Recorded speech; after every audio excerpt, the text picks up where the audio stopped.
Hi everyone, welcome back to Living with Long COVID, where we discuss positive things about being on this long COVID journey and try and keep our spirits up. So, this week is inspired by the fact that I've seen a lot of things on the YouTube and the socials about how not to get long COVID, about, what's the cure, and, is it because you did something? Was it because of a vaccine? Long COVID is not your fault. It is not something that you did differently to other people. It is not because you took the vaccine. It is not your fault. And I want everybody to take that lesson and just sit with it. Because there are too many things out there that will make us feel like we haven't done enough to solve or cure our long COVID. But the fact remains to remember that doctors and scientists all over the world have been given billions of dollars to try and solve this, and they have not. So you, as a person who's suffering from it, who may not have a medical degree or a science degree, have no hope of actually understanding why you got it. All you can do is move forward and try and treat your symptoms and your health as a priority. That's all you can do. And I think that is positive in some way, shape, or form because it's not your fault you caught long COVID. It is just an unfortunate part of life. Just like people contract all sorts of diseases, it could be genetics, it could be the virus, it could be a whole number of things. But I want to reassure everybody this is not your fault. Anyway, somebody asked me, so what's the cure to long COVID on my last video comment? And I just said, there is no magic cure. Unfortunately, there is no magic bullet that will cure any long COVID that anybody has. I'm really sorry.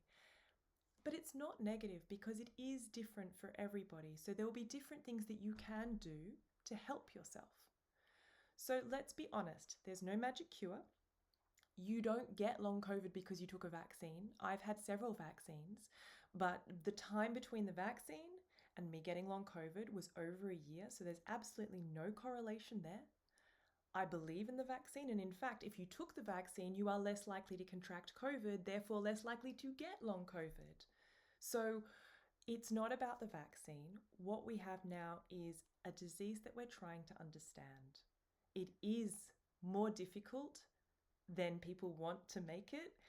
It's so much easier to say, I solved long COVID by doing this. And you will see on YouTube, there are several videos that say that.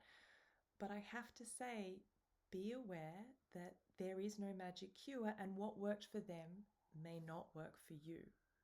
So I may do a video later on about things that I've tried that may help, but I will never do a video telling you how to solve your long COVID because that is not a current reality.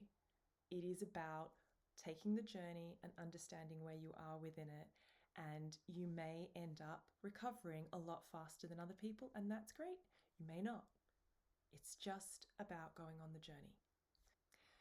So bad days are full of bad thoughts, negative thoughts, that is, where you negatively spiral around the drain thinking about terrible things like, did I make myself get long COVID? Am I making it worse?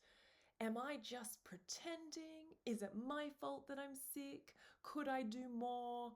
You have these, whatever negative thoughts come up for you, you have these negative thoughts that continuously spiral around your brain, making you feel absolutely terrible.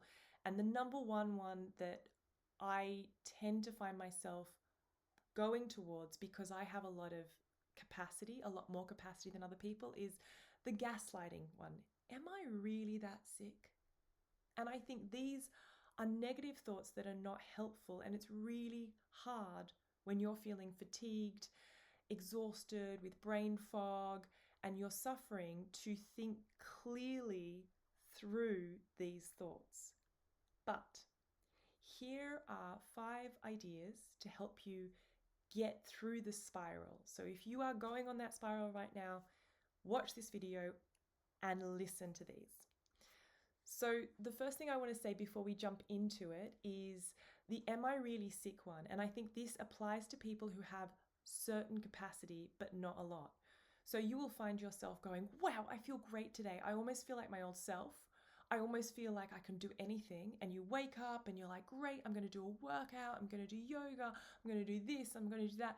And then you find yourself probably within those 2 hours just nosediving into a spiral, followed by depression, followed by you lying on the couch just feeling like your life is hell. And those are the problems that you have if you have a tiny, tiny bit of capacity, because actually you are gaslighting yourself into thinking that you are healthy and you're not. You got to remember that you are ill. You are on a journey to get better. So, energy and spoon. Let's talk a little bit about energy and spoons. If you've not heard about the spoon theory, this is a really good one to start thinking about your energy and in terms of what you can do and what you cannot do and what you can cut out of your life.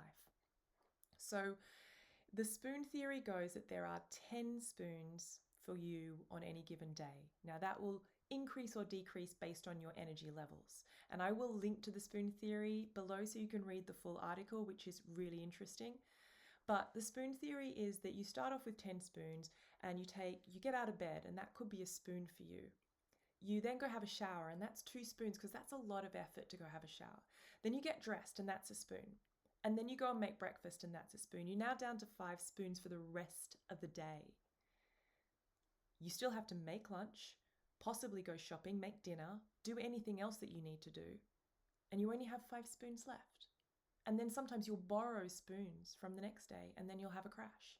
So it's about understanding your energy and your energy levels and how much you can give and how much you should give. So respect your energy. Respect how much you have and constantly check in with yourself, just saying, how am I now? Where am I now with my spoons? How much do I have in me right now? Because pushing is not going to help you recover. Thank you so much. And if you like this video, please give it a thumbs up. Please comment below on what things you do that you like, because I'd love some inspiration. And I look forward to seeing you in the next one.